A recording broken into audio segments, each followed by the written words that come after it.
One of the innovations of number one crossbar, which was a new switching system in 1937, is that you can have two office codes in the same switching entity containing up to 20,000 lines. That's a big improvement over panel, which maxes out at 10,000 lines. Because with 20,000, you can have bigger trunk groups, and that permits more efficient use of the trunks. Now, as we've been hearing, when we call from panel to number one crossbar, revertive pulsing is used to communicate which number is desired. Now, the existing revertive pulse protocol is perfectly good for sending the last 4 digits. It converts those 4 digits into 5 digits so that the panel switches will end up at the right place to connect to the number. But there's no way using the original protocol to indicate which of 2 office codes is desired. And you definitely want to be able to put all the calls to the entire switching entity, all 20,000 lines, over the same trunk group. Otherwise, you don't realize the increased efficiency. So, to make it possible to send calls to 2 office codes over the same trunk group, something had to change. To illustrate, let's call another 0000. Here's WY10000 in the Bronx Hoe Avenue building. Now again, the revertive pulse code for 0000 is 1 1 1 1 1. And since Ben is dialing slowly, you can hear that again on this call, with one exception. If you listen to what happens after Ben dials the 5th digit of the phone number, you'll catch the slight modification that they've made to the revertive pulse code.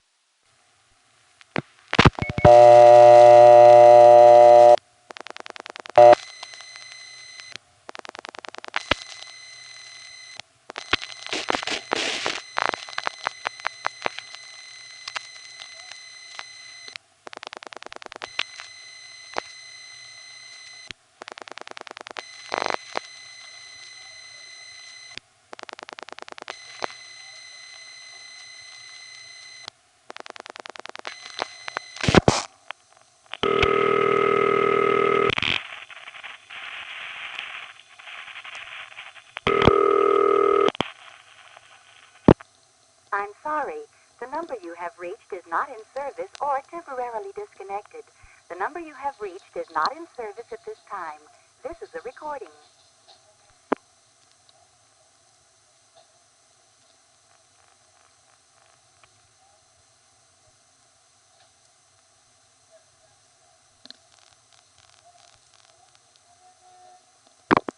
What number are you calling, please?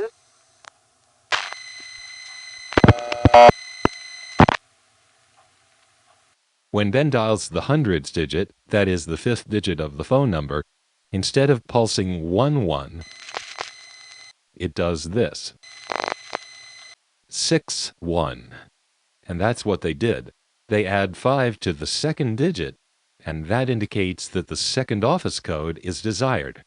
In this particular switching entity, 378 is what's called the A office code, and WY1 is the B office code. When you're calling the A office code, nothing is changed, but if you're calling the B code, that's when they add 5.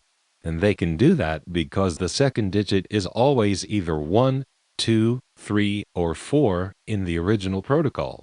That leaves room to add 5 pulses so that it changes to 6, 7, 8, or 9 pulses.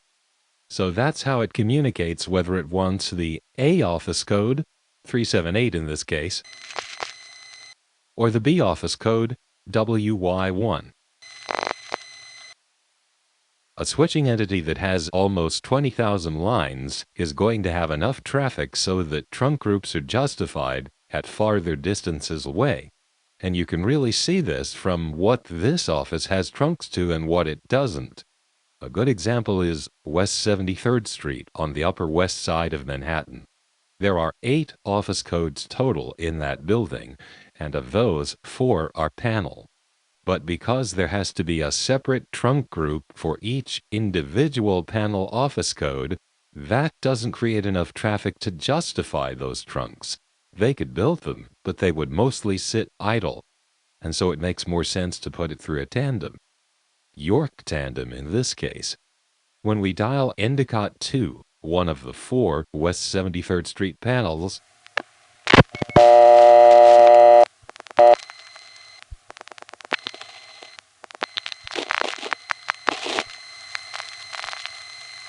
that, as I'll explain elsewhere, is an indication that this call is going through what I call a revertive tandem. It's a crossbar tandem being communicated with using revertive pulsing, and you know that's true because those second 2 digits there, yeah, that sounds like crossbar 1, but in this case it's a crossbar tandem. Let's make the whole call to Endicott 2's supervision test.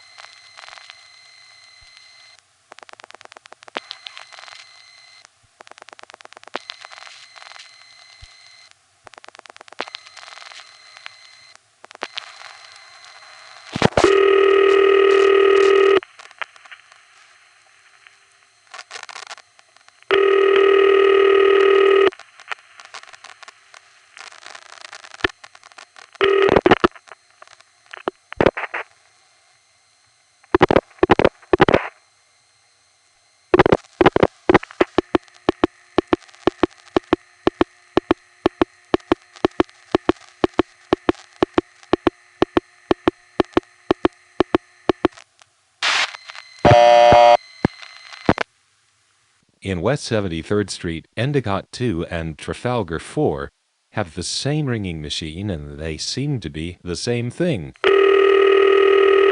for most purposes, but for incoming calls they have to be separate because they are panels, and it's too far away. There's not a big enough community of interest to put in a trunk group for just 10,000 lines, and that's why it goes through a tandem. The same thing is true of the other pair of panel offices, Schuyler 4 and Trafalgar 7. They have a different ring. They're probably very much the same, but on the incoming side it's only 10,000 lines on a trunk group. That's not enough traffic from here to justify a direct trunk, so it goes through York again. Here's Ben calling me on my Schuyler 4 number. He doesn't want to pay for the call, so he says hang, as in hang up. So I hang up and then I start flashing my hook, talking to him during the off-hook periods. As long as I don't go off-hook for more than a second or two, he'll get his dime back. But I'm not set up to be able to talk with my phone hung up, so to speak, so I'm going off and on hook repeatedly to be able to speak and listen without charging him.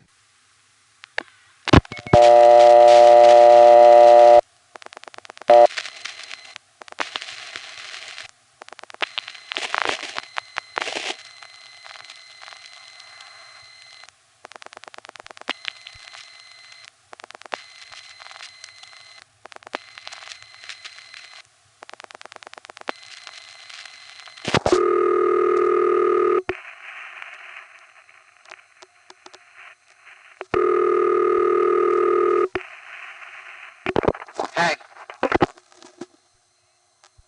Where? Talk. What? I'm recording. So talk to me a little.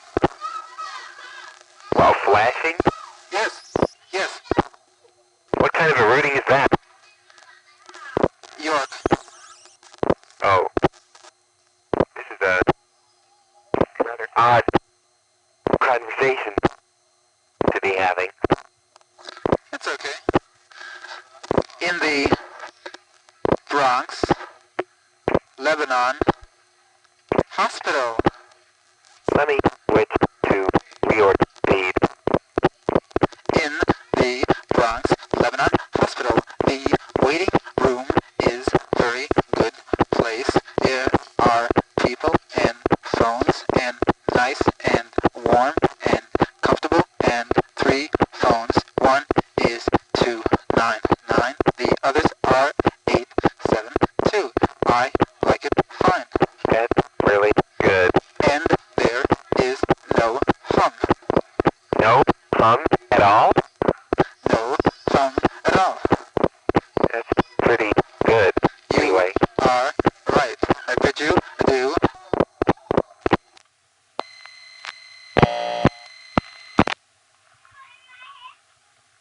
Now on those last two calls, we went through a revertive tandem, and we know that because when we dial the office code, we hear this.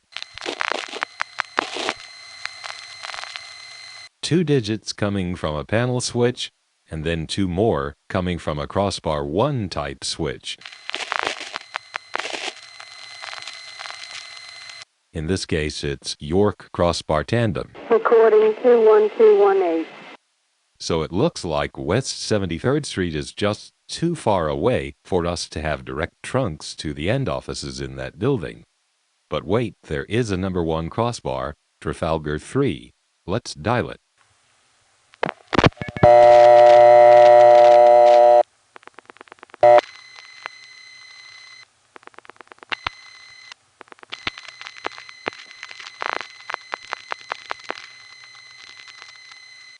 Let me just repeat those revertive digits there. That is a direct Trafalgar 3 trunk. We know that because all 4 digits were from local panel switches. So there is a community of interest between this panel we're calling from and that number 1 crossbar in West 73rd Street, and the only reason there is because it's got a B office, Susquehanna 7. So Trafalgar 3 is the A, Susquehanna 7 is the B, and thanks to the fact that that's enough lines to make it make sense, we do have direct trunks to it. Here's a call to a ringing number in Trafalgar 3.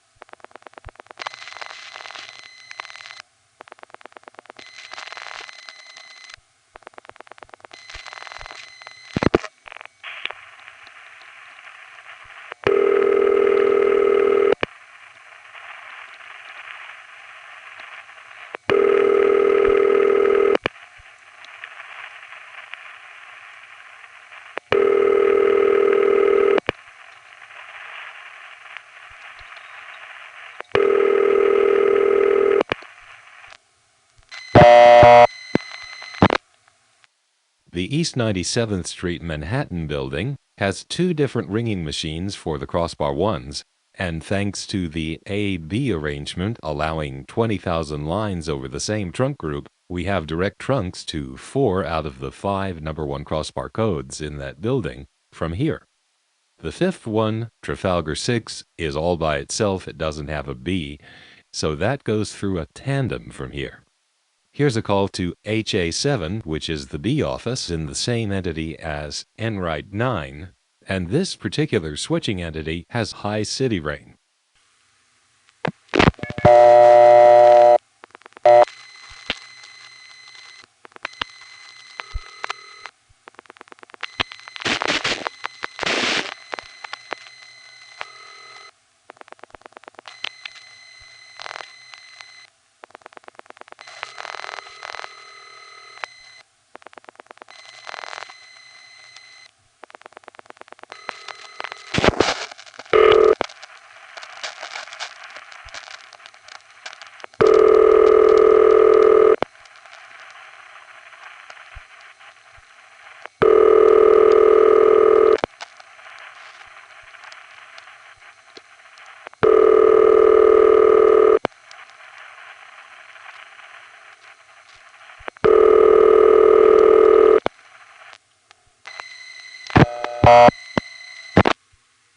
In the last program, we did make a call to the other East 97th Street crossbar 1 that has 2 office codes, namely Fillmore 8 and Templeton 1. Hello? And as you can hear, that is more of a typical city ring than what we got on HA7. And by the way, that Enright 9 HA7 ring, which I also recall getting on Trafalgar 6, suffered a terrible fate in the early 80s, and if you really want to hear it, and I don't recommend it, it's in early 80s program 13. Now here's a call to TA3. In the Trattman Avenue building with its famous ring, TA3 is an A office code, and Ben is going to dial the number all at once, such that when he finishes dialing, we'll hear the 5 digits of the communication between this panel and that number 1 crossbar. If you knew what to listen for, you could tell just by hearing those 5 digits in a row that 823 TA3 is an A office. I'll point it out at the end of the call.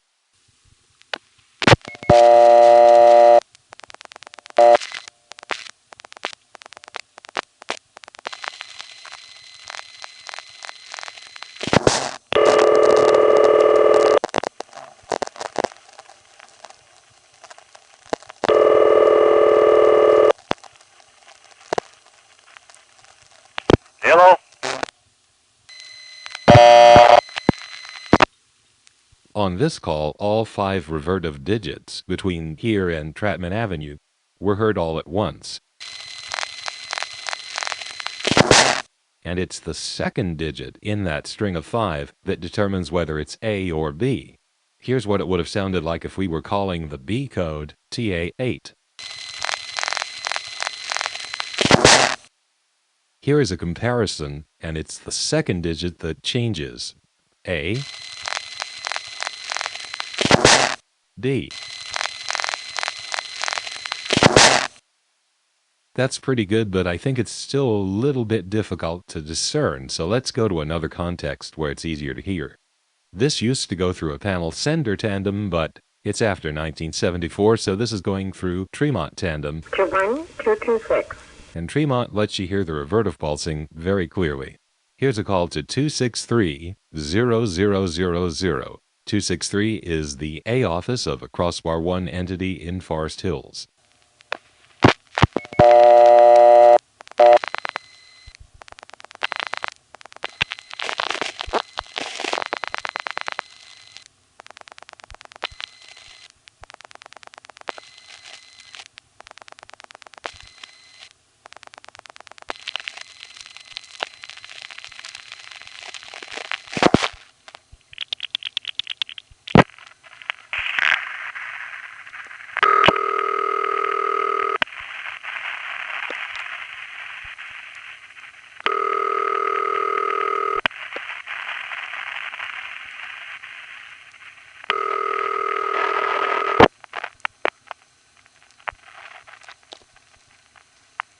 I'm sorry. The number you have reached is not in service or temporarily disconnected. The number you have reached is not in service at this time. This is a recording.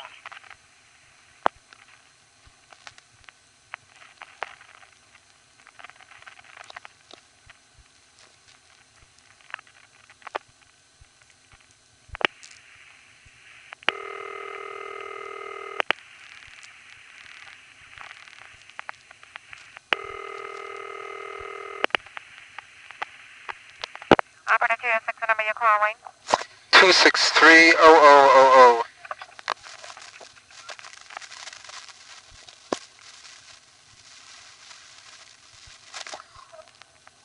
That is not a working number. Please consult your directory and dial again. Thank you. You're welcome. Ready. You know what,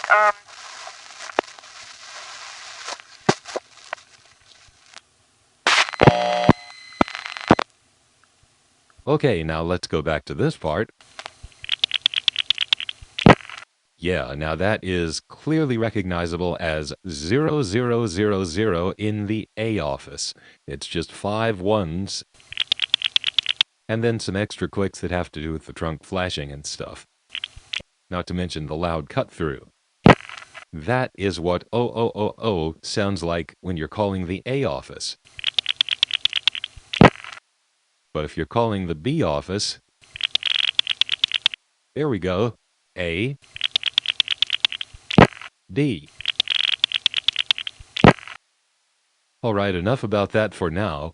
Here's a call to TU1 in the Kruger Avenue building in the northern part of the Bronx. This is the telephone company's supervision test line again. We liked calling these because it not only gave us the sound of the trunk going off and on hook, but the ticks at the end of the test, which are just there to tell you the test is over, always have a little bit of the office tower noise that's distinctive to the building. And so we'll hear a little bit of the distinctive Kruger Avenue sound.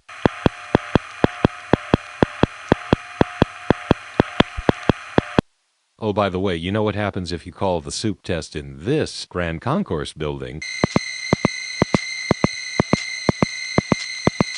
Right.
You know, there's a definitely familiar piece of crosstalk right after Ben dials the office code and the route is set up. I'll play that part again, starting from Ben dialing the third digit.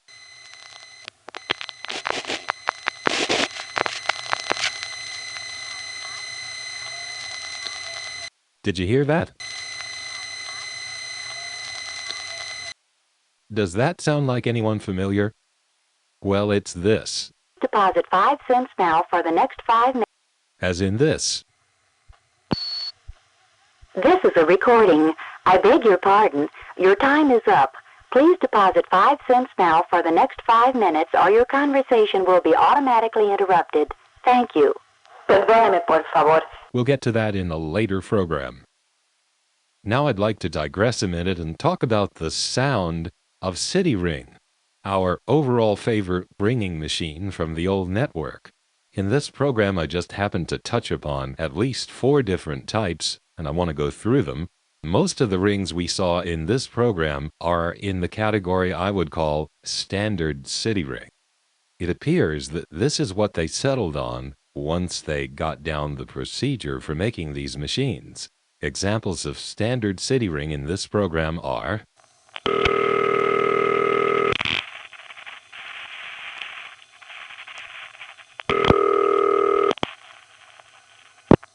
I'm sorry. That was actually 2 different city rings in the Howe Avenue Bronx building.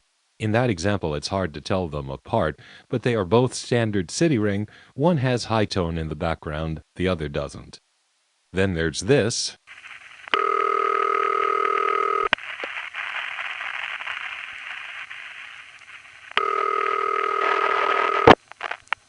This one's from Forest Hills. I'm sorry.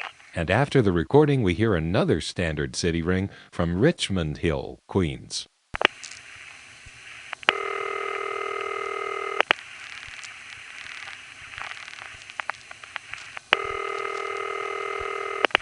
Operator 6, number you're calling.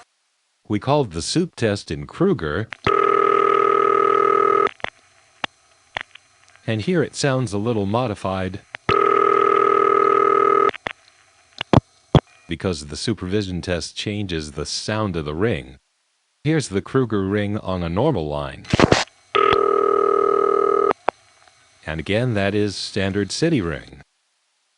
Now let's get into the variations. There's this, which qualifies, I think, as standard city ring, but it's a slightly different flavor. Here it is on the Trafalgar 3 Crossbar 1 in West 73rd Street.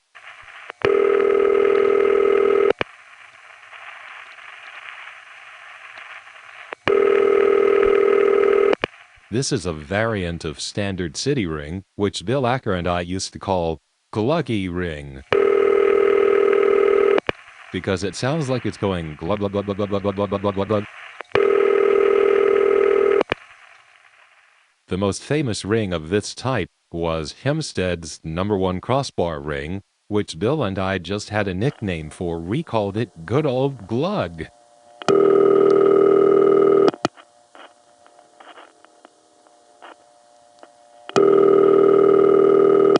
Now, sometimes there can be equipment on the phone line that makes regular city rings sound gluggy, especially calling certain things in the central office.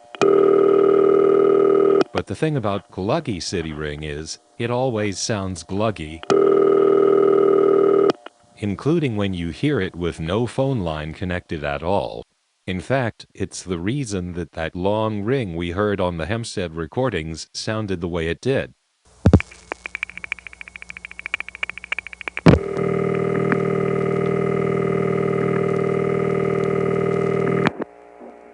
We're sorry, but we have a problem in completing the call as dialed. See, that's the gluggy ring. That's continuous gluggy ring with a few other pleasant sounds mixed in.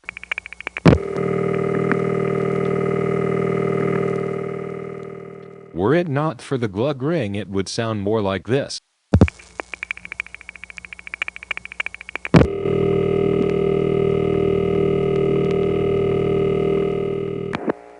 That does sound pretty good, but it's obviously not Hempstead, because if the ring isn't gluggy, it isn't Hempstead.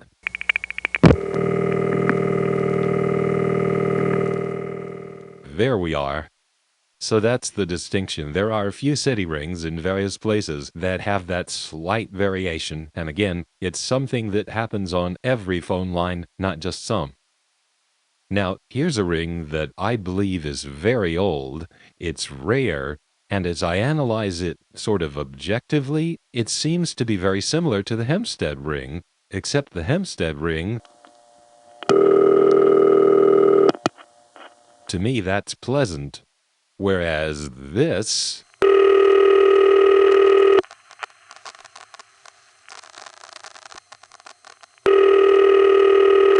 well, I don't like the sound of it.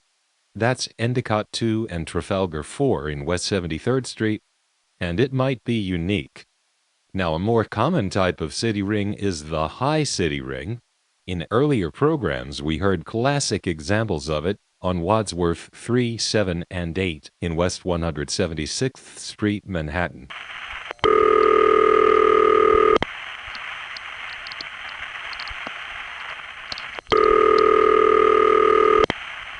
Another classic example of the high city ring is at the 140 West Street building, New York Telephone Headquarters.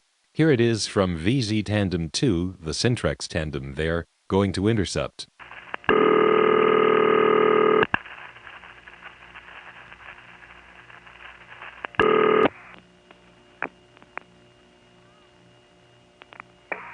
I'm sorry. The number you have reached is not in service or temporarily disconnected. So those two examples could be considered the most typical high city ring. In this program, we heard two slight variants. Here's one from West 73rd Street, Manhattan, Schuyler 4 and Trafalgar 7. Hey. And then there's the older machine in East 97th Street.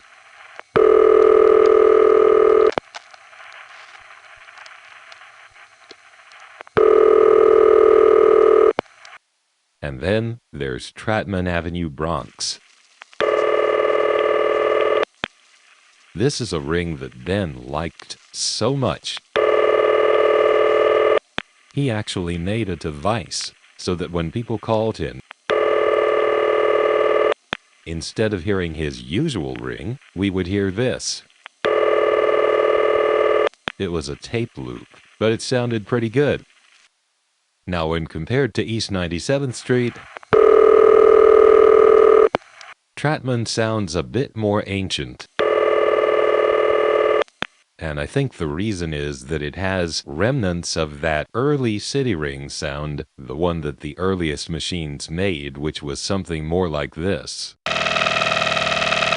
Right, and I think there's a little more of that in the Trattman ring than in the high city rings we hear in places like West Street. So I think that's why it sounds the way it does.